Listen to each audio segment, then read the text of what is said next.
Сәлем достар! Бүгін біз өте оңай, тез дайын болатын пирог пісіреміз. Бетінде штрейзеліменен. Ол үшін бізге 3 жұмыртқа, оған 180 грамм қант қосамыз. Миксерменен 2 есе ұлғайғанша араластырамыз. Енді оған 250 грамм айран қосамыз. 100 грамм сұйық май қосамыз. 1 шай қасық разрыхлитель қосамыз. Венчикпенен ақырындап араластырамыз.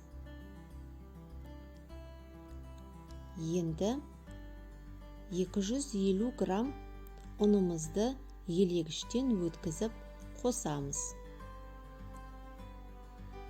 2-3 рет бөліп.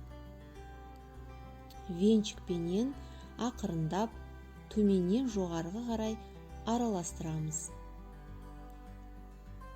Қамырдың сұйықтығы видеода көрсетілгендей болу керек. Формаға пергамент қағазын төсеп, қамырымызды құямыз. Бетіне штрейзель себеміз. Штрейзельді 50 грамм ұн, 50 грамм қант, 50 грамм сары майдан дайындаймыз. 180 градуста 35 минут, 40 минут пісіреміз. Пирогымыз дайын, өте оңай, тез дайын болатын пирог.